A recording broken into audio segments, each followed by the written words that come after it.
Hello and welcome to the 12th edition of Half Hour, a podcast starring me, John Paul Logidici, as your host. In today's episode, I'll discuss the importance of travel with Daniel Fonseca. Hello, man. Thank you for coming on the show. No Appreciate problem, it. man. Yeah. So, tell us a little more about yourself, like where you're from, things like that. Yeah. So, I'm from Washington, D.C. in the United States. I moved here to Czech Republic, Prague, last year. And, I really want to come on this show and talk about, the importance of traveling because moving here last year to Europe has kind of changed a lot of my perspective on the world, and I'm studying international relations, so I think it's as well you do too. So I think it's very important that something like this can be assessed. Yeah, and people really should visit more places in the world. Right. I can't stress it enough. I mean, I remember I took a trip to Scotland and Ireland in high school, and that was super important to me. Right. Because I'd never been to Europe before that, right. let alone, dude, I've never even been over the Appalachian Mountains. Seriously, I've been on the eastern seaboard. Okay, yeah, because, also, I think, in the United States, it's very, we know a lot of people, I think you know a lot of people that have never even, left their own state, or, left 100 miles from their own. Yeah, my great-grandmother, she never really left Boston. Right, the Bay Area, so. And it's kind of sad, and I think that traveling actually really, you can tell the difference between people who travel or not, they're more knowledgeable about a lot of things. Yeah, I think that there is an element of, you learn quite a bit from the people around you as right. well. When you're traveling, I suppose that, I really think that me myself, coming here, I've gained a lot of the knowledge and traits of other cultures that are good. For example, I think the Czechs are very nice people. Yes, generally. Right, because I know at the beginning I kind of had difficulty because they were kind of colder, but once you get to know them and understand how they are, they're actually some of the nicest people in the world. Yeah, they're actually very nice and right. And when you're friends with a Czech person, they really they're really family. And yeah, it's a beautiful thing and something that took a little bit to learn, a little bit of time, but in the U.S. it's just different. It's just right. It's just all so different. I think that in some crazy loop around, I think that the cars help make America more of an individualistic society. Yes. And that permeates through friendships and everything. Everyone in the U.S. is very individual. In the Czech Republic, there's a lot more community right. and togetherness, and especially the university we go to, we have the opportunity to see a lot of different nationalities, and I think that also helps too, especially in some of our classes. It's so huge. I really feel like I'm going to the Harvard University for just meeting people from abroad because. I'm always surprised as to who I'm meeting. One of my friends is from Uzbekistan. I didn't know enough about Uzbekistan. Even in high school, I knew that it was a former Soviet country, and I just never expected to meet somebody from there. Even in Europe, I just didn't understand. I didn't know. I really thought that you just wouldn't be able to leave a country like that. I just didn't know. And I know we've got to meet people from all over the world, from Asia, from the Middle East, from South America, from back at home in the United States, and it's great seeing the differences and comparing them. So yeah. Yeah, I'm always telling people back home I go to a very, in my opinion, prestigious college. I feel very lucky to be here. Right, same. And I transferred here, I think when you came in, when it was your first year. Right, yeah, last year, yes. I remember meeting you, and I remember you were saying from Boston, from Washington, D.C., and then we were kind of a little conversation. We talked about why we came over here, and it was nice. So yeah, when I was in high school, I remember taking that trip to Scotland and Ireland, and I just love history, and I was with my friends, and it was mostly girls on the trip. It was me and my other friend. Right. He ended up getting sent home, but I'll just leave that in the ether. But, yeah. Okay. It was really cool. I remember we did some hiking. Yeah. And that was way before I even liked hiking. That was before I did any of that. Right. But I just remember walking around Glencoe with the mountains were so close, and the clouds were low on the mountain, right? Almost if we're looking at this poster here, it was the clouds were at this level, and I was walking right here. but the mountains were all so close. Like it was Right. all like very, very close. And it was, I gotta say, like that is a place that everyone should see. Like I can't tell you enough. Like I remember there was this highway and there were scenes from like the James Bond movies. Like, yeah. I think even Game of Thrones had a few scenes in Scotland. Like Yes. just like view, like pannings. Yeah. I could be wrong, but I know that there are a few movies where they show you this whole valley and like, Right. yeah, it kind of opened my mind a little bit. Like I remember the bus driver was Scottish, and I asked him about the castle that we're parked at, Right. and he was like, "Oh, the Englishmen burnt that down." Oh. And I said, "Oh, those Englishmen like that," and he just went off. Like he was talking about Right, history, like up like way back. I was kind of laughing, having a good time. Right. I really wanted to hear his thoughts more than anything because I Right. don't. Especially because I'm an American, but in general, like I try and be more of an observer to world politics. Like I don't want to like pick sides or anything like that. Right, right. Especially when you're not like from the place, I think, or haven't lived Like I in the can't place make a with us. judgment. Right, you haven't lived in the place for a significant amount of time. You don't want to really put yourself in that situation. Yeah, I think so. Yeah, I just wanted to hear more about his knowledge. Like that, I would like go through all the museums and I ask the museum operators like questions like when we were over there, especially. Right. Because like if I'm paying for the tour, I'm going to ask you questions. Like, Of course. That's just my mindset. Like, but God, man, like I remember coming here the first time 2.5 years ago. Right. My exchange, right before COVID hit, and that was a pretty wild time. And I'm really glad I came back to like really like cement that experience because I just didn't get the time. Right. But I feel like I've learned a lot out here. Like I can say safely, I know some Czech words. I've even learned a little bit of Spanish out here. Funnily enough, like That's interesting. That's interesting. Yeah, I think since traveling here, I've heightened my level in French for sure. I was studying French for just a year in high school, and then I came here, and officially I'm like an B1 now in French. So there's like the 6 levels. So that's level like 3. So I'm like mid-table for French, and I think because I hung out with a lot of French people that it's helped me a lot, which was something really nice because we don't get that in the United States. It's just English, and then sometimes Spanish. When you're in the South, it's more sometimes Spanish. I just always think about how, especially here in Prague, the amount of languages present is stunning. Right, like, right. Even in Boston, you get this, but it's not. It's something different. Right, Prague is really international. I have to say, Prague is very. I was gonna say I wanted to compliment you on your French skills just because I saw you like the other night at the table, like when you were talking to them, like that's your pronunciation's good. I think like from what I can understand. But like it's cool like that you could do that. Right. Yeah, and it's good that you've learned, and I'm trying to do the same thing with Spanish. Right. Just right. because my foreign language background's kind of choppy. Like I spent a few years not doing one. I spent a few years with no teacher. Right. Or more like a semester without a teacher. Okay. And that was in high school, but like I didn't take it seriously enough. Like some of the words still stick. Like escalar montaña. Like that's like mountain climbing. Right.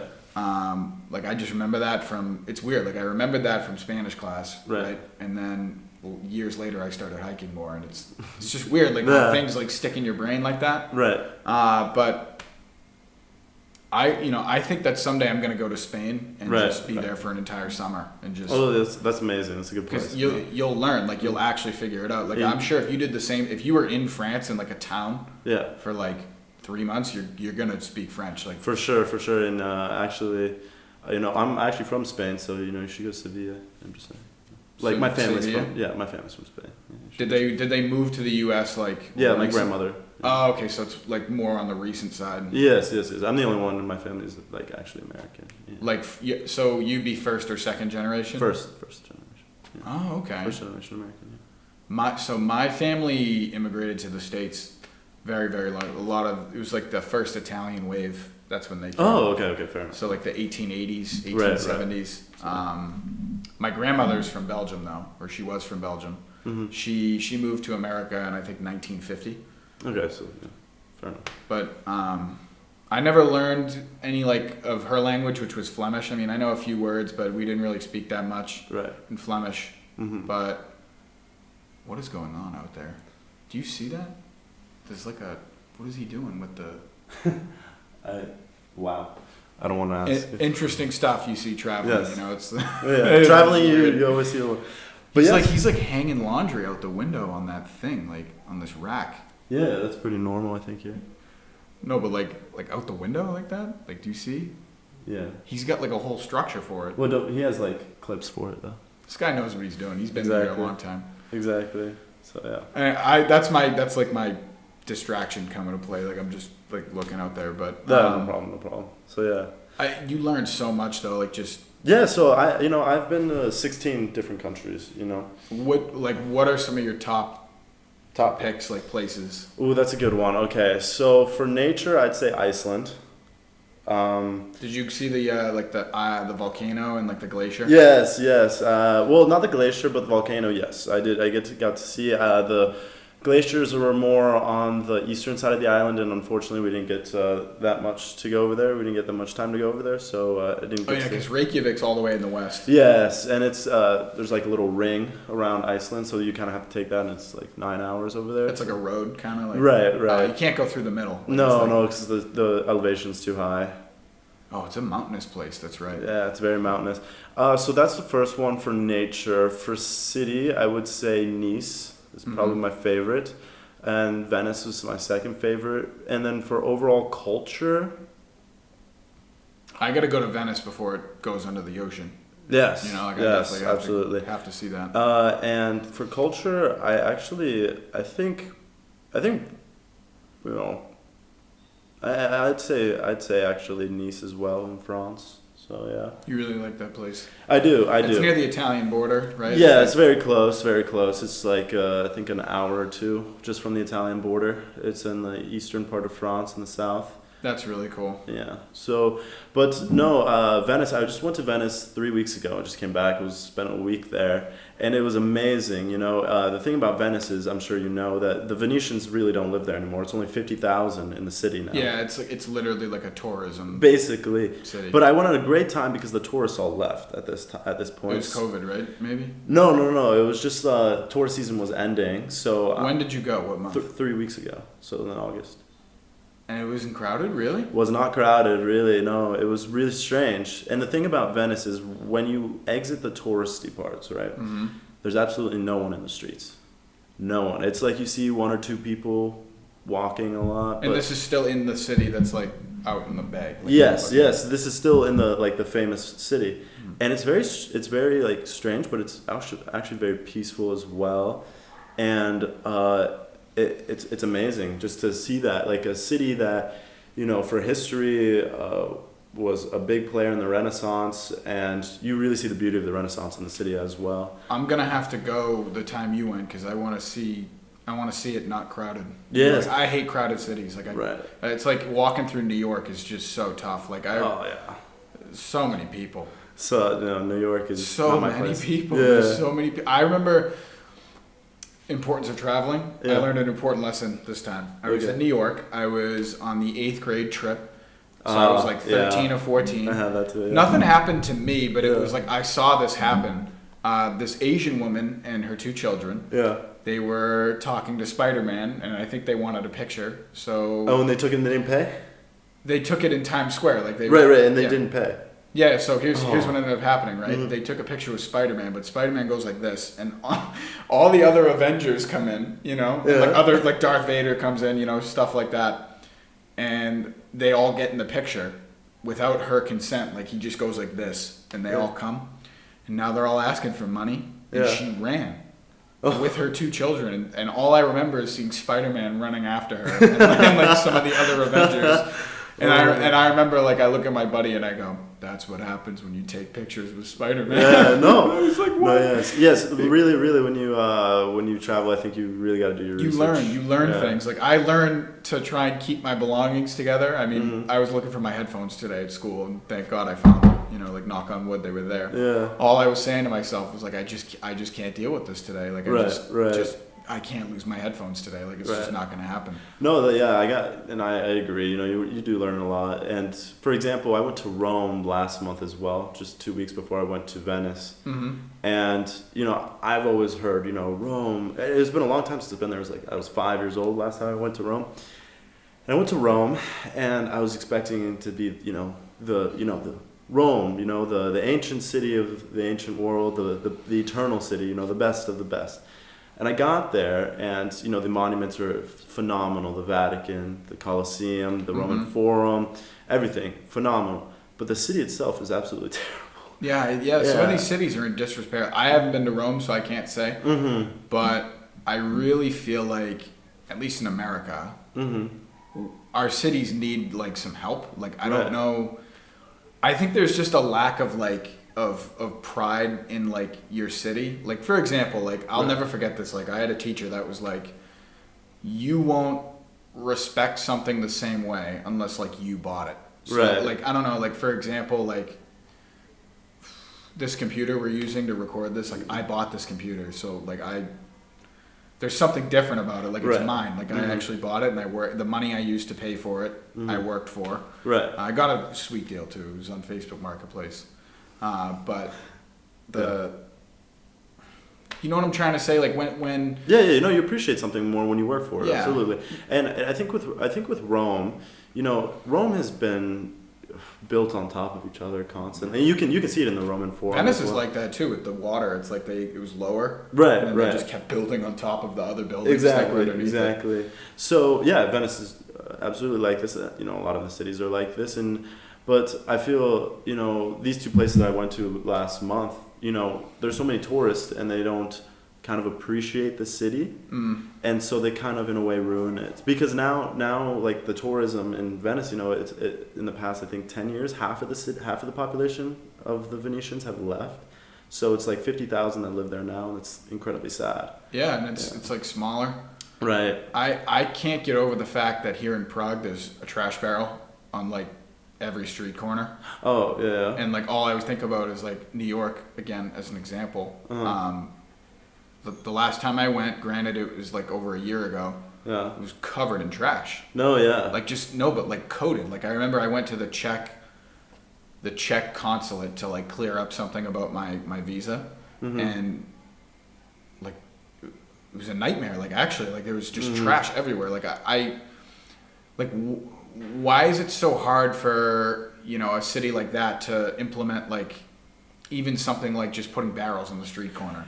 I don't know where the tax money's going. Like that's what I'm saying. I definitely agree, and that that's like a cultural difference you see between like the countries and cities themselves. Like people here care a little bit more, and over in the U.S. I think people like just exploit it in the sense where like I'm just gonna pollute this place. Like I don't even care.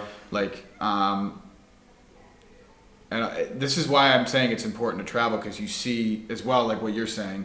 Like I agree with you when you say that.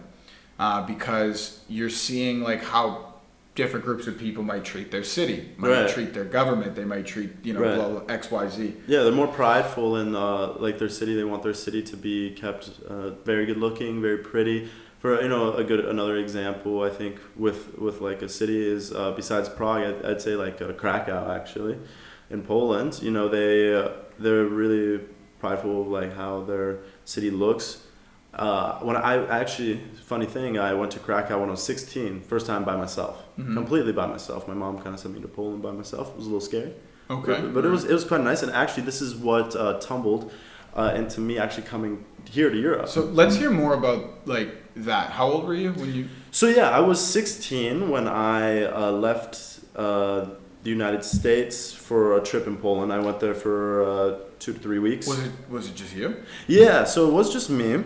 Alone? Like nobody else, like the whole trip? No, pretty much not. I mean, my mom had a friend, and I stayed with this friend just like for housing and stuff. And that wasn't a problem, but as far as traveling the country went, I went completely by myself everywhere, and it was a great experience. It was really mind-opening, I think, and something about this really changed me.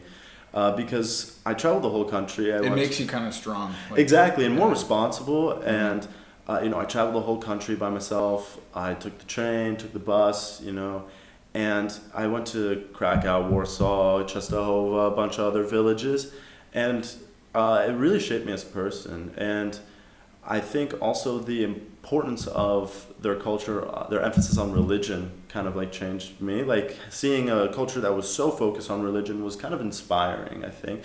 Not because I'm not that much of a religious person, but just seeing something that all of the people collectively loved very much. Yeah, like they're very Catholic, very, very Catholic country. Right. So seeing something where a culture is very is just emphasizing something that is very just important for everyone, and that doesn't always have to be religion. It could be something else. Yeah, but it was just any really idea. nice. Yeah, it was just really nice seeing this, and that when I came back from Poland, my mom asked me how it was. I was like, well, it was this greatest time of my life. I mean, it was amazing. Food was okay, but it was amazing, the experiences that I saw and the people I met there. Did you go to like any of the other historical places? Like, so you said you started in Krakow. So I started actually in Warsaw. Oh, okay. And then I finished in Krakow, but like I kind of traveled around. Different places. Yeah, like, different places. Did you end up seeing any of the concentration camps? Like, Yes. I saw several. So there was one actually right outside of Krakow. It's a little less famous, but of course I went to Auschwitz and Birkenau. And that actually, the first time I went there, it hit me. I went there last year with our friend Popo. She's from France because she never went there, and I didn't want her to go alone. So I went to that, and that also did, of course, really. They have a sign in Birkenau. It says, "This will be a place forever in despair," and it really when you go there and you go to Auschwitz and you see the museum. You don't feel, you feel really sad, but it's like, okay. But then after that, you go to Birkenau and then you see all these pictures that you saw where everything actually took place. It really makes you feel emotional. It chills down your spine type thing. Right, and you really see like how people can treat other people. And it was really, really sad, and it was, I mean, it's a terrible place, but it's great for understanding that this can't happen again, and so that's another thing that changed me. I believe. Like I have to go see it as well. Like I've never seen it. I want to just because I'm a huge history person, right. But I also want to like understand a bit more like the magnitude of the atrocity, like how big it actually was. Like because like it's hard for me to wrap my head around it, frankly. Right, and what's something I noticed when I went there is that, for example, us in the United States, we had our grandfathers or great grandfathers fought in the war, right? However, when you come here to Europe, someone's like immediate family, for example, their grandmother or their, they suffered under this very young age, or their great grandmother, of course, that's still alive, that lived through all of this here in this place. Not just in Poland, but here in Czech Republic as well. Yeah, and it's like you can see it. Right, exactly. Like I guess it's interesting because, like, here in Czech Republic, they were communists until like the late '80s, I think. Yeah, it was. I think yes, late '80s. Yes. And they call it the former regime. And like I'm always very careful because like I don't want to offend anybody. This is not my country, And right, I'm here visiting. I'm a guest. I want to be respectful. But you can just see that there was suffering even recently here. Like, right, so exactly. It's nice that they made that transition away from the kind of totalitarian one party state. But exactly, and so realizing this when I traveled in Poland when I was 16, I got this such sense of culture. I actually kind of had culture shock. I was very surprised about everything that was going on, and no one, when I went into the villages, no one spoke English. It was quite difficult, but when you do this, I think it makes you become more responsible, more self-aware, more confident in your abilities and what you need to do, and it makes you look beyond the place that you're from. And I'm just thinking like that's an awesome trip that you got to do that. Like that's that's really special. Like that's I know that I would. Poland was very far away when I was 16. Like that was like, and like my mother would probably have been like, "You're not going anywhere." Like that's but and then it's cool that you like that's really special. Like I'm and the year after that actually, so my mother we found this volunteer group the year after, and I went to Fiji for restoration in coral reefs and restoration for children's schools in Fiji. And I don't know, have you ever seen a map of Fiji? It's like a circle, like it's an island. It's like a circle. Yes. And there's like another one over here. Right. So those are the two main islands, and then there's of course chains of hundreds of islands around it. And so there's northern, southern, eastern, western division. So I spent my time in the western division. Is that on like the main island or? Were you... No. So it's on a chain of islands. Oh, okay. So I went to these really small islands. And I was doing a lot of restoration for coral reef there with this volunteer group, and it was another great experience because it was completely away from technology. Yeah. And oh man, that's awesome. And the thing that I took away, there's two main things that I took away. First of all, how happy the people were there, and they were extremely happy, and they had absolutely nothing, really. Yeah. Yeah, and that really hit my heart, I think. The other night. Just real quick, I was watching a Rogan podcast. Yeah. And there was this Asian dude with blonde dyed hair. I don't remember the name of the episode, but he was saying how he went. it sounds ridiculous. He went to the Congo to search for a dinosaur. Okay. I didn't pick up on whether the thing was alive or not, like whether it was dead or like he was looking for the bones. But he said he was in high school and he just went to the Congo, like didn't tell anybody, like didn't tell his family. He said that it was him and like this German guy, and they were trekking around, like, and he was losing his mind in like the jungle, and and the guy was eating his rations, and he was like mad at him, and he wanted to kill him and stuff, and then they got intercepted by some of the natives, and this is coming back to what you were saying. They don't have much technology there either, and they're some of the happiest people. Right. Like he was explaining to these tribes people how we buy our food at the store, and they were like, you pay someone to catch the food, cook the food, put it in a box for you, ship it to the store for you. They were like, that's crazy. Like they couldn't wrap their mind around that. They were like, that's just so out of the ordinary for our life. Right, and it's kind of the same thing for them. A lot of fishing there. A lot of fishing, of course. They have to go out and catch their food. And when I also went there, that's first of all, that's something that really hit me. Second thing is when it was us and 4 other people. Mm-hmm. We were on the beach and we were sitting down, and it was at night. It was completely dark. It was the middle of the night, and the amount of stars in the sky. I mean, basically the night sky was full of stars. Yeah. And I will never forget this, but it wasn't the stars that were the most beautiful part. It was this tear in the sky that you could actually see. It's like kind of a navy bluish color, but you can kind of tell like it's a kind of a tear.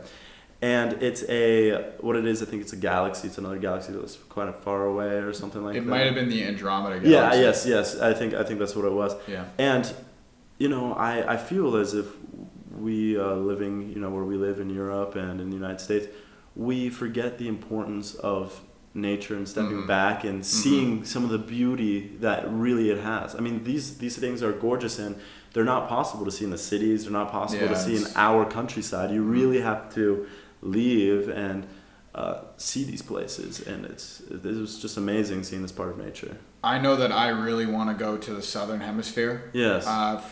It's kind of a strange reason, but I want to go to like Tierra del Fuego. Okay. And I want to see the moon, because the moon is upside down in the southern hemisphere. And what I mean by that is like, if you look at the moon in the northern hemisphere, you have like that.